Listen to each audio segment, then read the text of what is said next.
कैसे हो मेरे बच्चों। तो आज मैं फिर से आपके लिए लेकर आई हूँ पंचतंत्र की एक और कहानी जिसका शीर्षक है सद्गुणी राजा। एक नगर में मंदिर का निर्माण कराया गया। मंदिर के निर्माण के लिए आसपास के राजाओं से चंदा इकट्ठा कराया गया था। मंदिर निर्माण के अंत में मंदिर के शिखर पर स्वर्ण कलश चढ़ाए जाने का काम बचा था। आसपास के सभी राजा महाराजा वहां एकत्रित हुए। उनके बीच वाद विवाद चल रहा था कि मंदिर के शिखर पर कलश कौन चढ़ाए। जिस राजा के राज्य में यह मंदिर बना था वह चुपचाप एक ओर बैठा था, परंतु दूसरे राजा महाराजा अपना अपना दावा पेश कर रहे थे। एक राजा ने कहा, मेरा राज्य अधिक बड़ा है इसलिए मैं कलश चढ़ाऊंगा। दूसरे राजा ने कहा, हमारे राज्य में स्थान स्थान पर गरीबों को दान दिए जाते हैं, साधु संतों का आदर सत्कार होता है, इसलिए कलश मैं चढ़ाऊंगा। एक तीसरे राजा ने कहा, मैं कई विद्यालय चलाता हूँ, विद्वानों को आश्रय देता हूँ, इसलिए कलश मैं ही चढ़ाऊंगा। मंदिर के चौक में साधु सन्यासी, मंडलेश्वर, पुरोहित आदि एकत्र हुए थे। कलश चढ़ाने का मुहूर्त पास आ रहा था। कलश कौन चढ़ाए इस बात का निर्णय एक महामंडलेश्वर को करना था। यह तय हो चुका था कि सबसे श्रेष्ठ राजा को ही मंदिर के शिखर पर कलश चढ़ाना है। महामंडलेश्वर ने सभी राजाओं की बातों को सुना, केवल एक राजा की बात सुननी बाकी थी। अतः उन्होंने इस राजा से पूछा, राजा साहब आप क्या कहना चाहते हैं? राजा ने कहा, मैं चुप ही रहना चाहता हूँ।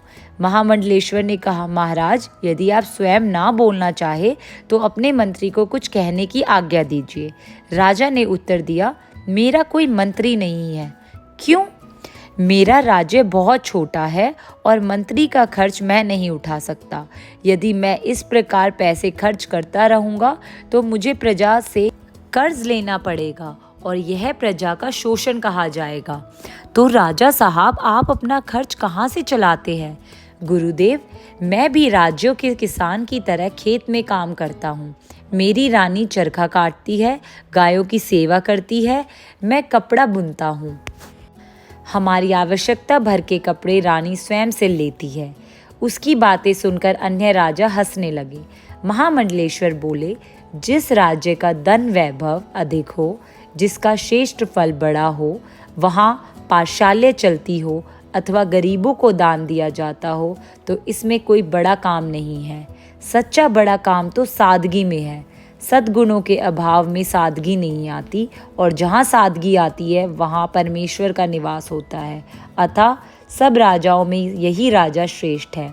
मंदिर के शिखर पर इन्हीं के शुभ हाथों से कलश चढ़ाया जाएगा, इसी में सबका कल्याण होगा।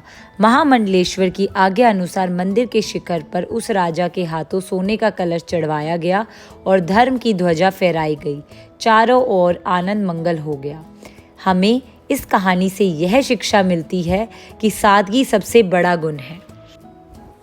तो बच्चों, अगर आपको यह कहानी पसंद आई हो तो कमेंट सेक्शन में मुझे इन प्रश्नों के उत्तर ज़रूर दीजिए और मेरे चैनल रीड अलाउड किड्स को सब्सक्राइब करना मत भूलना। Thank you, bye bye, see you tomorrow.